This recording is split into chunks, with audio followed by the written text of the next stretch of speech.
திருச்சி கிழக்கு தொகுதியை மண்ணின் மைந்தர்களுக்கே ஒதுக்க வேண்டும். அதிமுக மாநகர மாவட்ட செயலாளர் கார்த்திகேயன் பரபரப்பு பேச்சு. திருச்சி கிழக்கு சட்டமன்ற இடைத்தேர்தல் பணிகளை மாநகர மாவட்ட செயலாளர் கார்த்திகேயன் தொகுதி முழுவதும் பரவலாக ஆரம்பித்து எதிரிகளுக்கும் ஆளும் கட்சி ஆண்ட கட்சி இரு கட்சிகளுக்கும் முன்மாதிரியாக திகழ்கிறார் என்பது குறிப்பிடத்தக்கது. திருச்சியில் அதிமுக மாநகர் மாவட்டத்தின் சார்பில் கொடியேற்றி அன்னதானம் மற்றும் பல்வேறு நலத்திட்ட உதவிகள் வழங்கும் நிகழ்ச்சி மிக சிறப்பாக நடைபெற்றது. பாலக்கரை தெற்கு பகுதி கழக செயலாளரும் நகர கூட்டுறவு வங்கியின் முன்னாள் தலைவருமான சுரேஷ் குப்தா அவர்களின் முன்னிலையில் நடைபெற்ற இந்த நிகழ்ச்சியில் அதிமுக மாநகர மாவட்ட கழக செயலாளர் கார்த்திகேயன் சிறப்பு விருந்தினராக கலந்து கொண்டு நலத்திட்ட உதவிகளை வழங்கி பேசினார். அப்பொழுது அவர் பேசியதாவது, ஒருவர் பவுடர் மேக்கப் போட்டு மாப்பிள்ளை போல் வந்தார். திருமணம் முடிந்தும் ஒரே வாரத்தில் விவாகரத்தும் ஆகிவிட்டது.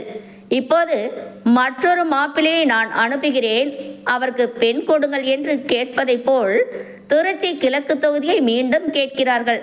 கடந்த 2011 மற்றும் 2016 ஆகிய ஆண்டுகளில் இந்த தொகுதியில் அதிமுக அரசு செய்த மகத்தான வளர்ச்சி பணிகளை பொதுமக்கள் அனைவரும் நினைத்து பார்க்க வேண்டும். எந்த கட்சியாக இருந்தாலும் சரி, திருச்சி கிழக்கு தொகுதியை பொறுத்தவரை இந்த மண்ணின் மைந்தர்களுக்கே போட்டியிட வாய்ப்பளிக்க வேண்டும் என இருகரம் கூப்பி வேண்டி விரும்பி கேட்டுக்கொள்கிறேன் என மிகவும் எழுச்சியோடு நடைபெற்ற இந்த நிகழ்ச்சியில் கழக அமைப்பு செயலாளர் டி ரத்னவேல், முன்னாள் எம்பி, மாநில அம்மா பேரவையின் செயலாளர் மாமன்ற உறுப்பினர் அரவிந்தன், KT தங்கராஜ், மாநகர பொருளாளர், அம்மா பேரவை மாவட்ட செயலாளர் பொன்னகர், மாநகர் மாவட்ட கழக துணை செயலாளர் வெள்ளைமண்டி சண்முகம், மாநகர் மாவட்ட பொதுக்குழு உறுப்பினர்கள் மல்லிகா செல்வராஜ், அப்பாக்குட்டி என்கிற அப்துல் ரஹ்மான், தினேஷ் கலைப்பிரிவு மாவட்ட செயலாளர், பாலா மாவட்ட இளைஞரணி செயலாளர், அம்பிகாபதி மாமன்ற உறுப்பினர் கவுன்சிலர், திருச்சி தீபா மாநகர மாவட்ட மகளிரணி துணை செயலாளர், ஸ்ரீ ஜெனி கினாரா மாவட்ட தகவல் தொழில்நுட்ப பிரிவு பகுதி செயலாளர்கள் வசந்தம், டி செல்வமணி, மோகன், Muthukumar, Ilyas, Sudhakar, Thirunavukkarasu, PM Kumar, A Muthukumar, Edatheru G Babu, NR Muthaiah, A Sudalaimuthu, John Edward, வட்ட செயலாளர்கள் துரைசாமி, சார்லஸ், சுரேஷ், திருச்சி ஜாவர், வசந்தகுமார், சரவணன், ஆண்டாள் வீதி ஸ்ரீதர் பிள்ளை, செந்தில்குமார், வாழக்காய் மண்டி சுரேஷ், மோகன், கட்சியின் நிர்வாகிகள், தொண்டர்கள் மற்றும் பொதுமக்கள் பெரும் திரளாக கலந்து கொண்டனர்.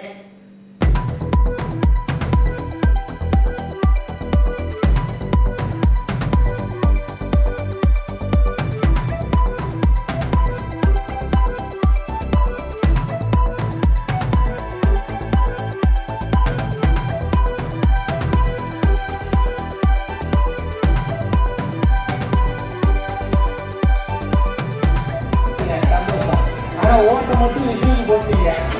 உண்மையை சொல்லுங்க, மனசாட்சின்னு ஒன்று எல்லாத்தோடய இருக்கும்.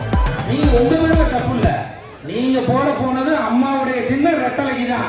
ஆனா போறப்ப பொண்ணு முடிச்சுக்கிச்சு, பேத்தி முடிச்சுக்கிச்சு, புருஷன் முடிச்சுக்கிட்டாருன்னு எல்லாரும் சேர்ந்து கடைசியா ஓட்ட போட்டீங்க. உண்மையா இல்லையா? அந்த அம்மா செடிக்கு மஞ்சள் போய் வச்சிருக்க அம்மா, உண்மையா இல்லையா?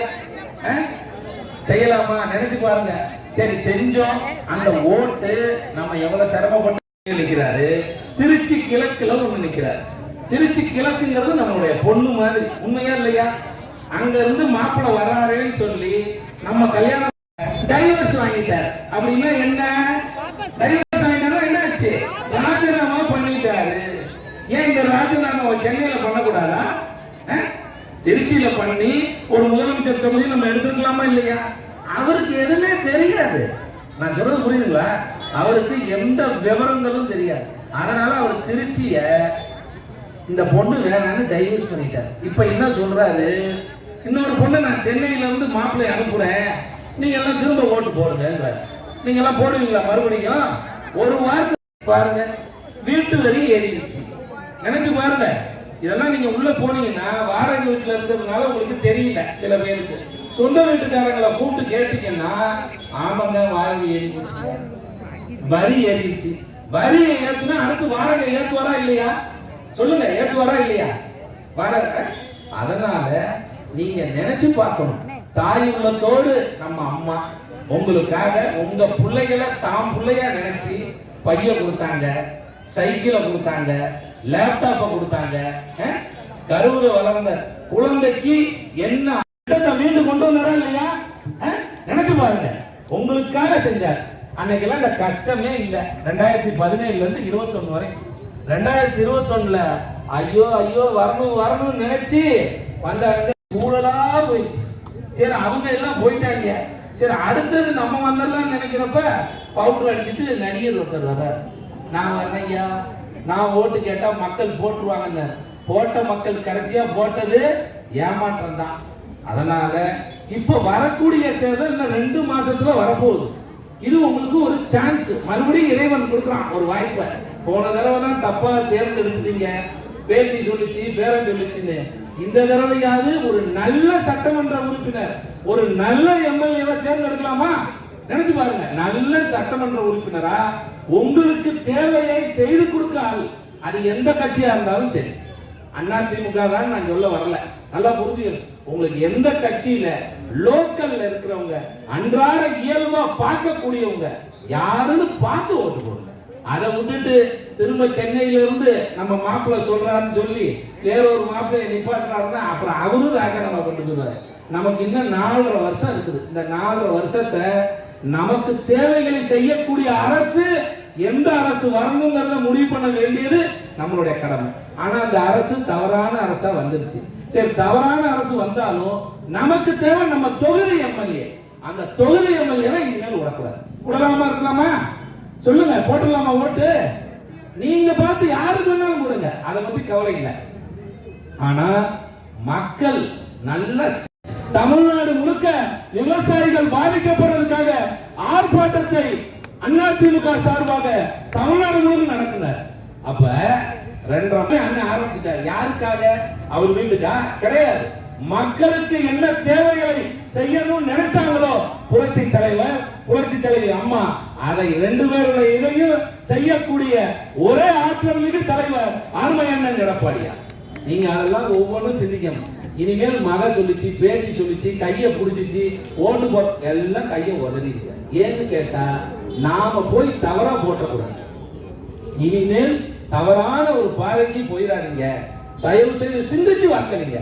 மகன் சொன்னாலும் சரி, இங்க இருக்கிற இளம் வயசு பெண்கள் அவங்க சொன்னாலும் சரி, யோசனை பண்ணுங்க. நம்ம ஏன் போடணும், நம்ம எதுக்காக போடணும், இந்த ஓட்டுனால நமக்கு என்ன பிரயோஜனம், நமக்கு அடிப்படையில தண்ணி வருதா, சாக்கடை வசதியை செய்திருக்காங்களா, ஈதியை ஏத்தாம இருக்காங்களா, வீட்டு வரியை ஏத்தாம இருக்காங்க, இதெல்லாம் பார்க்கணும். இதெல்லாம் பார்க்காம ஓட்டு போட்டதோட விளைவு இன்னைக்கு என்ன நடக்குதுன்னே தெரியல, யாரு எம்எல்ஏன்னு தெரியல. நீங்க போய் பாருங்க, அவருக்கே முதலமைச்சர் விஜய்க்க ஒருத்தர் போயிட்டு இருக்காரு, அவர் தான் அமைச்சர்னு அவருக்கே தெரியல. காரணம் என்னன்னா, யார் அமைச்சர் யார் எம்எல்ஏ தெரியுங்களா? இதெல்லாம் நம்ம சொல்லலாம். அருமை அண்ணன் ரத்னவேல் அண்ணன் அவர்கள் திருவரம்பூரினுடைய சட்டமன்ற உறுப்பினர், நம்ம சொல்றது புரியுங்களா? அருமை அண்ணன் மறைஞ்சிட்டாரு, மறைஞ்சு மறையாமல் இன்னும் இருக்கிறார். இந்த தொகுதியார் தான், நல்லா தெரிஞ்சுக்கங்க. மதியம் பிச்சை உங்களுக்கு தெரியுமில்ல, நல்லா தெரியுமா தெரியாதா? அவரு நின்று எம்எல்ஏ ஆனார். அப்ப ஒரு சட்டமன்ற உறுப்பினர்னா நம்ம கட்சி, நம்ம ஆட்சி, நம்ம அம்மா, நம்ம எடப்பாடியா, அப்படி ஒவ்வொரு சிந்தனைகள் வேணும். அதனால இந்த 2 மாதம் திட்டங்களை முதல்ல வகுக்கணுங்க. என்ன செய்யணும், மக்களுக்கு என்ன அடிப்படை தேவைங்கிறத தெரியலையே. நம்மளும் வண்டியில வந்தாரு, வேன்ல வந்தாரு, ஓடி போய் போட்டோ எடுத்தோம். இன்னும் ரொம்ப கிட்டக்க பாத்தீங்கன்னா பயப்படுவீங்கம்மா. விஜய விளையாட்டுக்கு சொல்ல, கிட்டக்க நின்று பாத்தீங்கன்னா தூரத்தை பாக்குறதுனால உங்களுக்கு தெரியல, சினிமா வேற நிஜம் வேறங்கிறத. அதனால புரிஞ்சு நீங்க இதெல்லாம் அறிஞ்சு, நம்ம பிள்ளைகளுக்கு இப்ப தெரியாது. இப்ப அப்பா பாக்கெட்ல இருந்து 50 ரூபா 500 ரூபா பணத்தை எடுத்துட்டு போறான். இப்ப சினிமா கட்டில பேப்பர் விடுறான், பால விஷயம் பண்றான். அதுக்கப்புறம் படம் போயிடும், விஜய் போயிடுவாரு, கடைசியா இவன் மட்டும் நிற்பான். அப்ப அப்பாட்ட கேட்பான், என்னப்பா ஏடா 500 ரூபாய் எடுத்துட்டு போனீங்க, உனக்கு அப்பயே புரிய வேணாமா? அவன் வேலையை பார்க்க. நானும் ஆவின் பாலுடைய சேர்மனா இருந்தேன் 10 வருஷம். இப்ப பாலுடைய விலை இன்னொரு 10 நாள்ல ஏற போகுது. வந்துருச்சு தகவல். பாத்துக்கிட்ட பால் விலை ஏறுது, ஈடி விலை ஏறுது, அங்கிட்டு வீட்டு வரி ஏறுது. இப்படி இருந்தா மக்கள் என்ன செய்வாங்க? அதனால ஒரு முற்றுப்புள்ளி வைக்கணும்னா சத்தமா சொல்லுங்கம்மா. சந்தோஷம், நன்றி, வணக்கம். இறங்குற மாதிரி பண்ணிக்கலாம். சரிங்களா? தயவு செய்து எந்திரிச்சிடாதீங்க. மொத்தத்துல 10 நிமிஷத்துல முடிஞ்சு போயிடும். நீங்க எந்திரிச்சு கூடாது, கீழே விழுந்துடக்கூடாது, தள்ளு முள் வந்துடக்கூடாது.